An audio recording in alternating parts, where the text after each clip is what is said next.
Last thing we'll talk about, it's kind of a story that's kind of had its round already, but I'll just put my little 2 cents on it. Why not? What the hell? I ain't talking about nobody's son or brother, but it is what it is. Micah Parsons, who has a podcast on Bleacher Report, he's the president of I guess media content on Bleacher Report. He and Trevon Diggs had a sit down last week, and honestly, it was so layered that it was many conversations that went on throughout that podcast. I look forward to see what he's going to say this week. Should be an interesting one. But in that conversation, they were talking about it talked about Jayden Daniels, and then Trevon brought up right now Jayden Daniels should be the MVP or in the MVP conversation. Jayden Daniels, rookie quarterback for the Washington Commanders, having a fantastic year. Has the Commanders first in the NFC East, leading the NFC East right now, and that team's rolling. Dan Quinn is the head coach. Cliff Kingsbury, the OC, he got him playing great. But as they got to the conversation, they ultimately got to who's your top 10 quarterbacks? Now, that will be a conversation till conversations are no longer conversations. It'll be brought up in every barbershop. It'll be brought up at every barbecue. It'll be brought up at every family reunion. It'll be brought up at anywhere where you have men and sports. Top 10s, top 5s of positions will be brought up. And that's fine. But when you are currently on a football team and you are playing with one of the quarterbacks that probably should or could be in the conversation, and in that conversation, Trevon Diggs and Micah Parsons begin to list off some of the top 10 quarterbacks that they felt were in that position. None of which the names that they named was their own quarterback, Dak Prescott. Now, you may say to myself, Jesse, but they gotta be real. They can't be homers. They can't be this. They can't be that.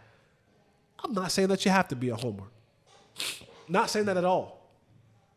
What I am saying is you do not leave your quarterback out of the conversation. Here's how you probably should handle that.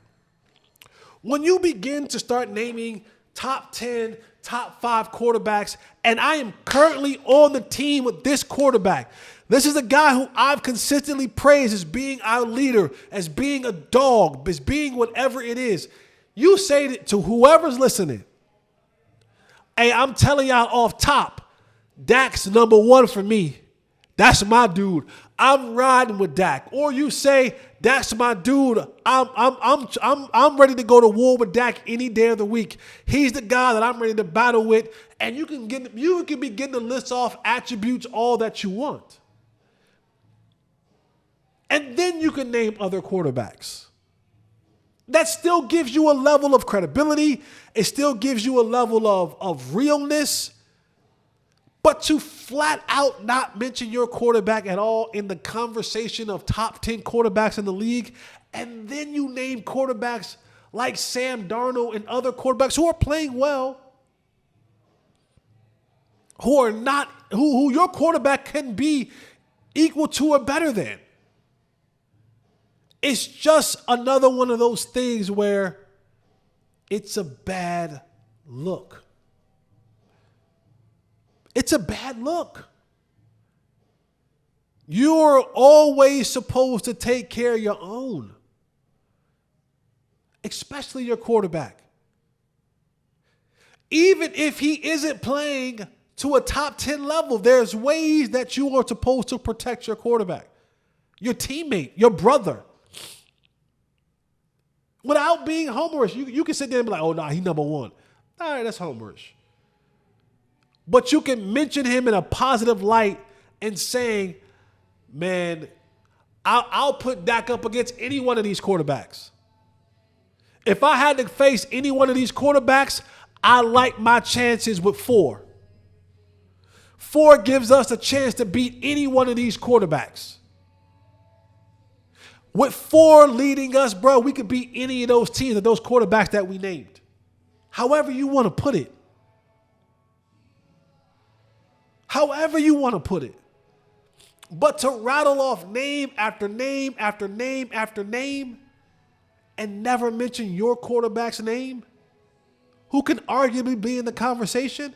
This is not saying like if your quarterback was Zach Wilson. Okay. But even still, you take care of your horse. You hold down. Especially coming from one of the leaders of the team. 2 of the leaders of the team.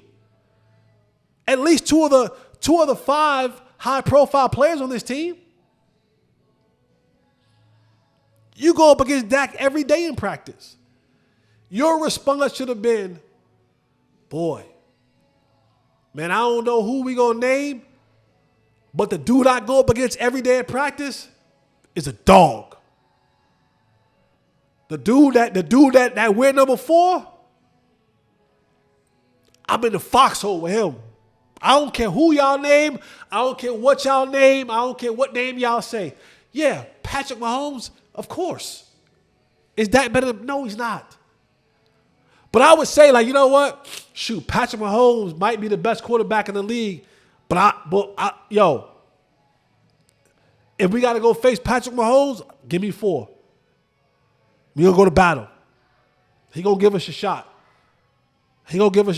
Now, we got to do our job on defense, but 4's going to give us a shot.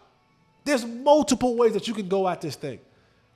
The way that you cannot go at this thing is not saying his name at all.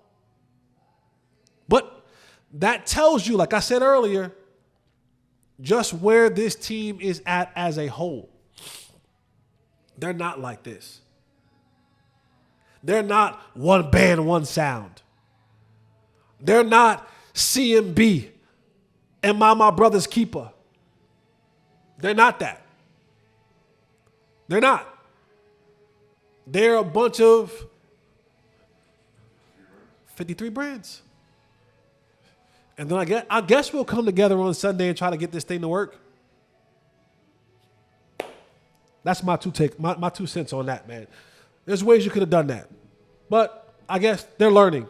They're young, they're learning, and it's a learning experience. So hopefully they'll get better. All right, man, that's it for me.